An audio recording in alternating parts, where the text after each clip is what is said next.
Hello and welcome to another edition of ESPN Cricinfo Videocast. We've been having fun on this series, and today, really very happy to have my friend in the commentary box, our contemporary when we started a test career together way back in '89, commentary career as well around the same time, just before 2000. Ian Bishop joining us all the way from Trinidad. Thank you so much, Bish, for your time. Thanks for having me, Sanjay. It's an honor and a privilege to be with you. Well, Bish, we are going to talk to Ian Bishop, the commentator. This chat is going to be more about Ian Bishop, the commentator, get really deep into this trade that we both have been lucky to be involved in. It's taken care of us post our retirement. But a little bit to start with your cricketing career, because, I actually was one of the unfortunate ones who had to bear the brunt of Ian Bishop at his peak in 1989. This guy, even if he tried, couldn't bowl slow. I've said this many times, but even if you tried at that time, you couldn't bowl slow. You had swing, you had bounce, you had pace. So it was just a thrill to be, watching you at the time. Well, I'd say that you did it well, Sanjay. Second test match that I played we played at Kensington Oval, I think, in Barbados. You got 100? Did you get 100 there? Yes. And I would let you know, and I've spoken about this a couple of times.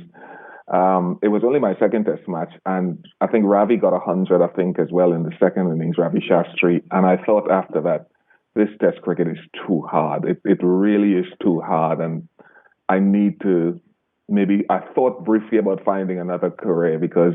Really? Yeah, briefly. I've always said that. It was really very, very hard. After some initial success in the first innings, you got some runs, then Ravi got some runs. I think Ravi got his in the second innings. But thankfully there were good seniors by my side. So thank God, as you said, for the careers that we've had on both sides, inside and outside the boundary. I remember Malcolm Marshall, being very excited about your potential and all that. I mean, that time, I remember, Bish, people will find it very surprising, and I've told this to a few people. During that particular series, you guys hammered us, obviously. Courtney Walsh, a great fast bowler in that particular bowling attack. For a batsman like me, he was not like a relief bowler, but he was one of the easier bowlers to face when you had Curtly Ambrose, Malcolm Marshall, Ian Bishop, a young tear-away fast bowler. And then when Courtney would come into bowl, you felt that you could maybe drop your guard a little bit. So can you imagine the quality of that attack? Look, those were great times. You talk about Malcolm. Malcolm was one of the first that took me under his wing once I got into the international team the year before. And he used to call me, well, the nickname he called me was Holy Terror, because he understood that I was a Christian and yet still having to bowl fast with as little emotion as possible. And Courtney was also, he would call Malcolm Marshall his RP, his running partner, because they would go running and training together. So I think, like every great fast bowler, I think Courtney was a great West Indian fast bowler. He had his little off times, I suppose, but boy, throughout my career, when he was at his best, he was excellent. But I understand what you're saying, that maybe it's to your credit, you have a specific eye for certain bowlers that make it seem a little less potent than others. Yeah, that's about it, Bish. That's all the cricket I'm going to talk to you about. A cricketer. We're going to get into the main topic of this chat, which is commentary now. Bish, you mentioned your second test, Barbados. That was my second test as well. So we've had amazing coincidences. I've seen you from very close quarters, but I want the viewers to know how Ian Bishop, the commentator, has evolved, because now Ian Bishop is a name that you first pencil down for any world event or any major event. So you've done really well in this profession. When you were a player, did you have any inkling at all that this could be my profession? Were you one of those guys like Ravi Shastri as a player, would still listen to commentary as a player of, what was happening in Australia, England? Were you that kind? Was commentary something that you sort of connected with as a player? No. I remember two things during my playing career about commentary, or at least about staying involved in the game after I retired. I said about halfway through my career that once I finished with cricket, I didn't want to be around cricket at any proximity at all because, going around the circuit, you saw how difficult it could be at times to manage players like ourselves. From day to day, the highs and lows of performance, maybe some really strong characters within my team as well. And I thought, no, I don't know if I can manage that. So I wanted to be as far away as possible. And I did work in the corporate sector once I finished. And I only really dipped my toe in commentary when I was injured around that 1992 period when I had my stress fracture. A radio station called 610 Radio in Trinidad asked me to work on a game in Trinidad. And then I subsequently did, I think, another game or two after that around the Caribbean. But I didn't really listen to a lot of commentary. I just watched a lot of video and stuff. So it never really interested me. So when you say manage, how am I going to manage the players? So what was the apprehension that you had? I just said that you didn't want to get back into the cricketing sort of circuit of community. Well, just the whole concept of having to maybe approach a player for an interview. Sometimes I felt watching international players, they could be a little bit intimidating. And if I had to work in the media and have to interview a guy, because I didn't know much about it at the time or how it worked, I just thought you'd have to walk up to a guy and ask him to an interview. And I thought, oh gosh, can you imagine me having to walk up to Kirkley if he didn't get any wickets one day and ask him for an interview?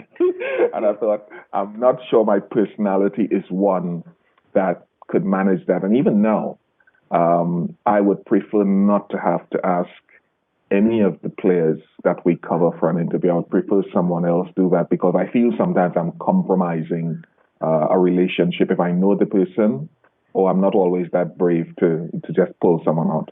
I, as a commentator, decided once I finished my cricketing career that players are going to be now the topic of discussion. I cannot have a relationship too close with them.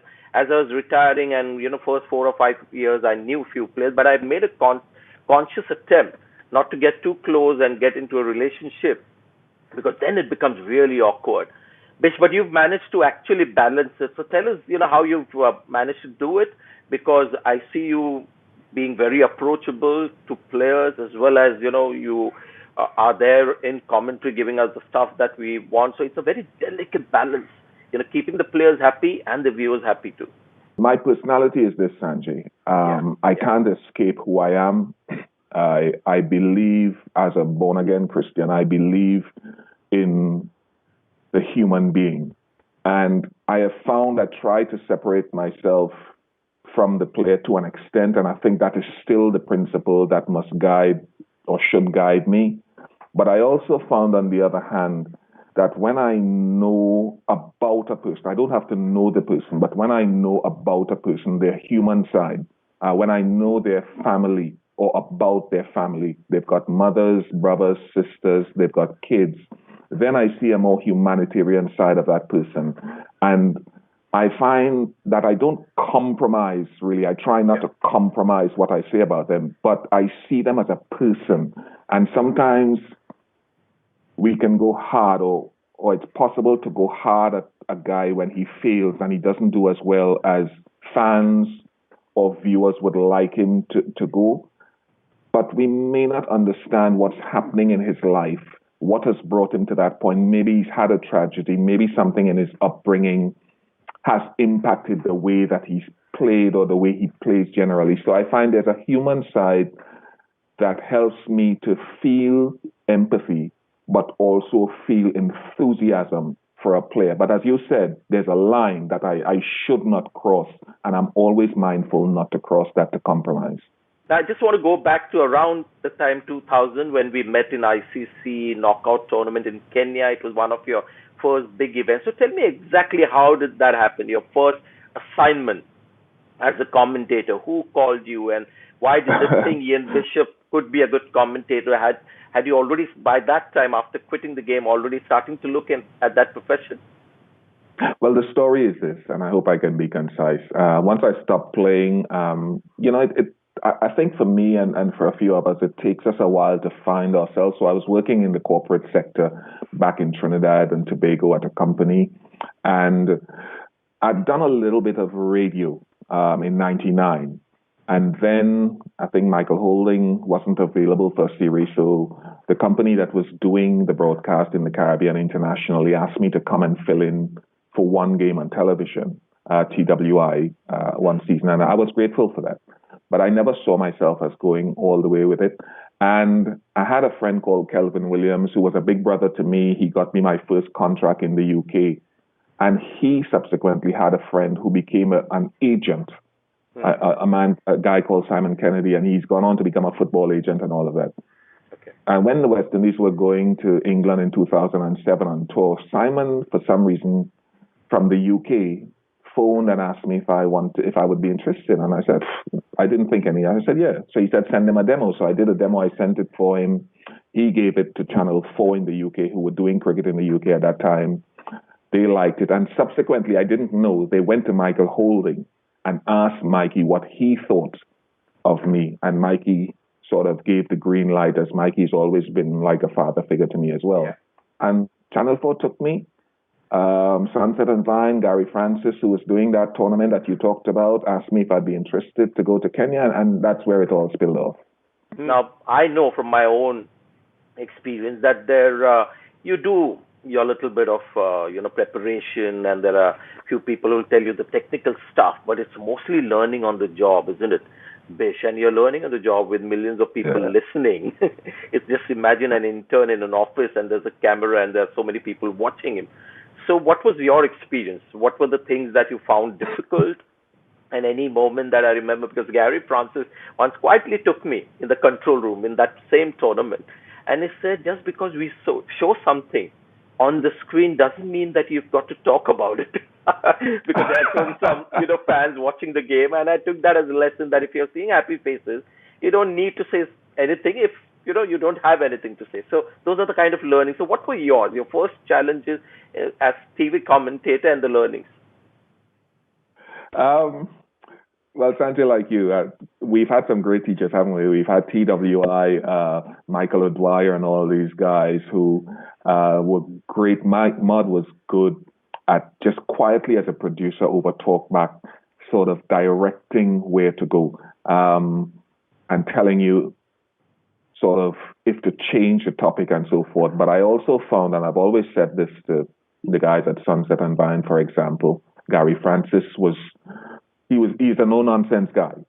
So if you've not done something correctly, Gary has not been afraid to say to you. And I found that his instruction was good. The one thing I would do, and the one regret I have in my career, is that I wasn't taken into an institution in the early days and shown and said, this is what television commentary is about. This is how you do it. As you said, we've had to learn on the job.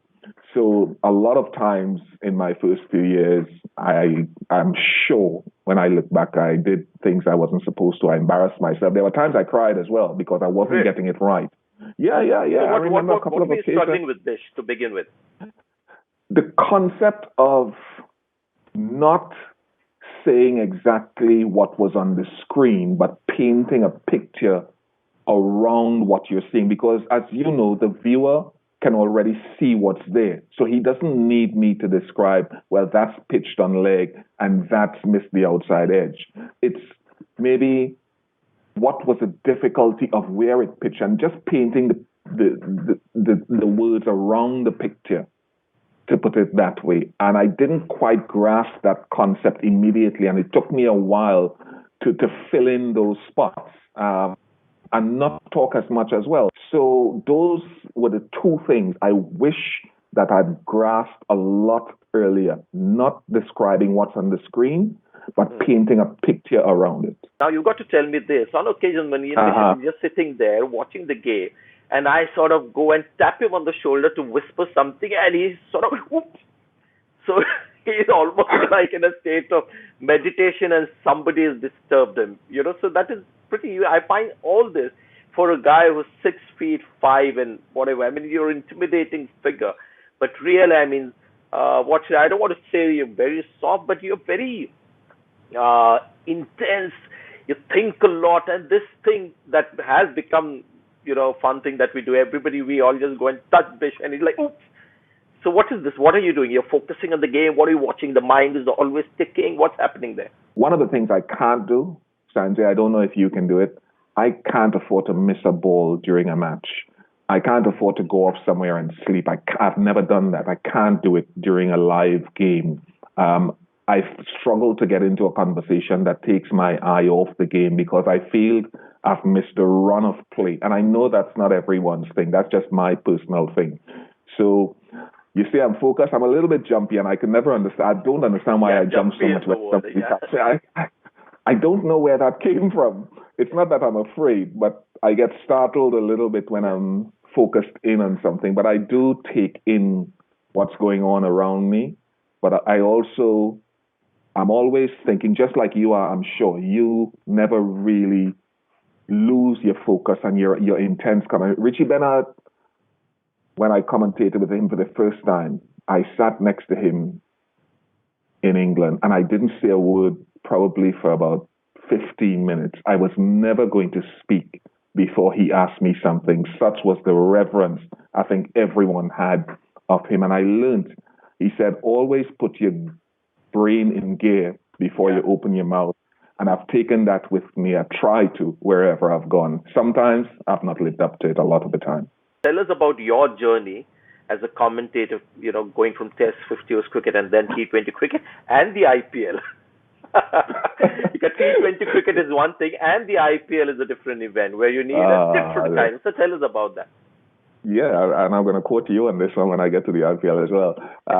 One of the things that, if we go back to one of the earlier questions, when I started, I used to try to dramatize everything because I thought that was what television was about, to be at a high tone every time.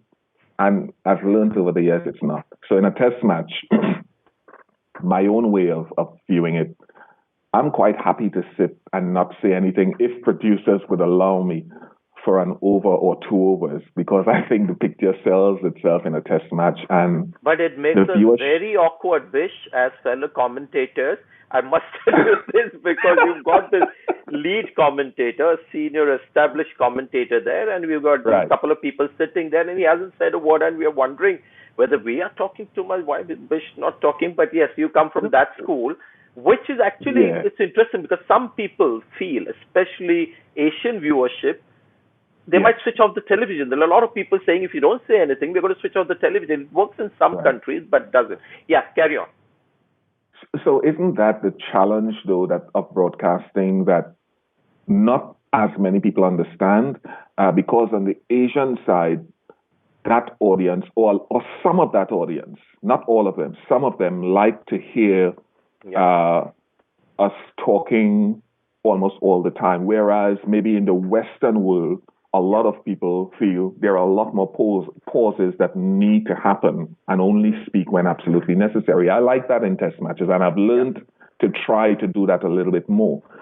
One-day cricket demands a little bit more excitement because there's a lot more happening as well. Boundaries being hit, wickets falling, less, I suppose, stagnant periods where you have to respect in a test match and be able to lift your tone, I suppose, when something to read the drama.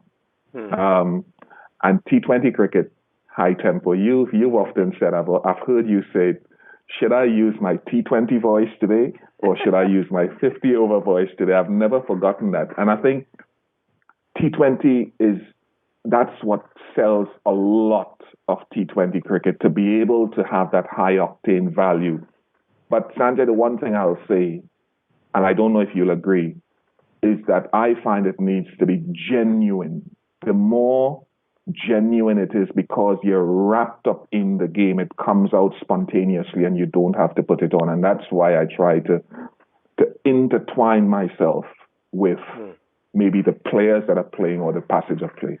So now, just for the viewers to understand, we're getting a little technical and talking in details about commentary, that there is a lead commentator who is sort of given the role of just reacting to the action. And I find that a very challenging role, because in T20 cricket, that person is actually dictating the mood of the coverage. So that is a position that one has. It's rostered in that way, and then you have another person sitting next to him, and there's a third person. So what Bish was talking about was the analysis part of it. Tell us, as a lead commentator, Bish, in a T20 game, what are you focusing on? Was there anything that you had to strive? Because I found that the toughest in this profession. Was it the same for you? Yeah, it's tough. It's tough, and I think it will continue to be tough because you've got different types and levels of viewership. Some of the viewers like an exciting tone.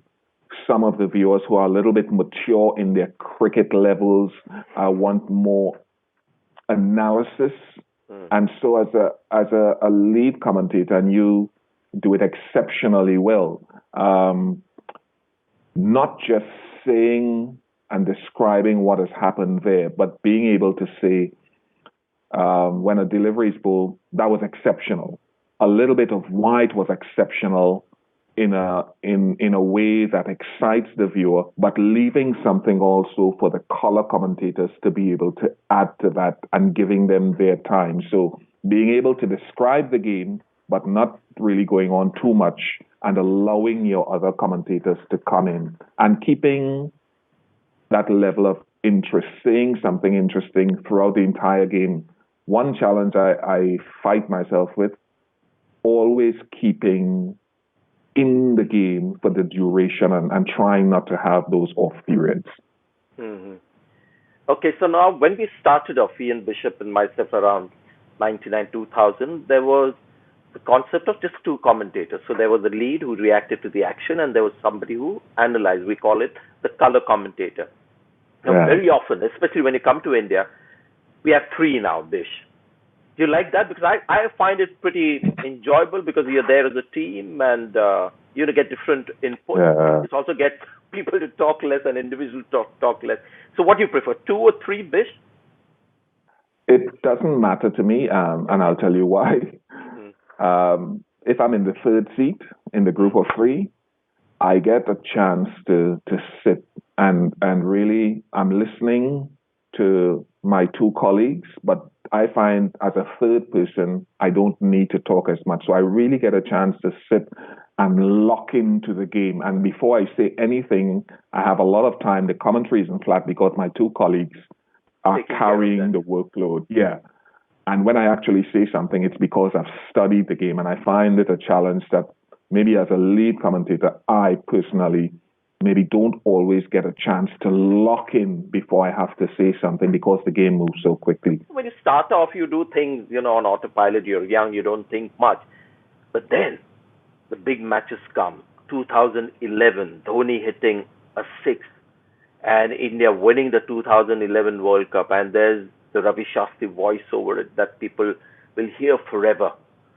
Now, those are the things that you start, if you're doing the last stint, people still remember, Bish. And I remember next day when I met you, when West Indies won the World T20 Cup at the Eden Gardens, Carlos Brathwaite.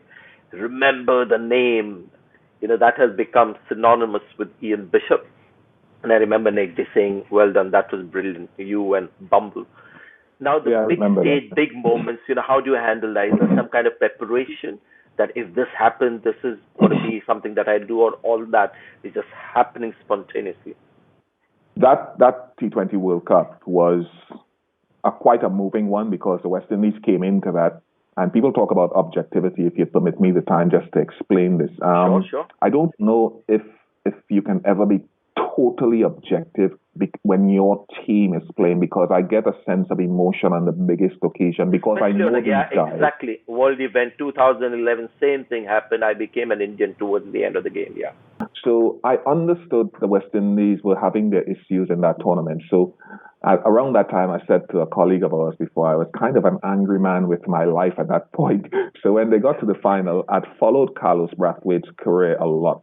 And Carlos is a good batsman. He's not just a hitter.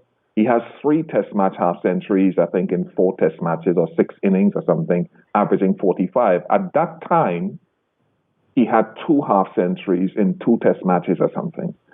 So I know he was trying to improve. I know that his bowling was a work in progress. And Yeah. We'd swapped information a couple of times. So the day before, I'd gone to a businessmen's meeting with Saurav Ganguly, Deepdas Gupta. I think Manoj Tiwari was there as well. So there was a Q&A afterwards. And one guy asked me, he said, apart, or something to this effect, apart from the Gales and those guys we know, who else should we look forward to in the final? So I just sort of thought about him and I said something to the effect of, remember this name, Carlos Brathwaite. He's built like a house. He's a talented player. I had no idea that Carlos was even going to be intricately involved in the outcome.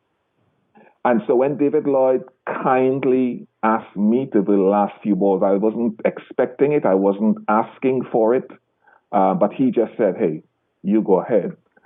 And when Carlos hit those last couple of sixes, what came out there was subconsciously what I'd said the day before. I didn't plan to say that, but it was just an explosion of relief and just in the back of my mind without me even remembering it, ironically, and that coming out. And guys tease me on Twitter up to last week. One guy comes to me on social media and he says, you must be embarrassed at having said that line because look where Ben Stokes has gone, look where Carlos Brathwaite has gone. Yeah.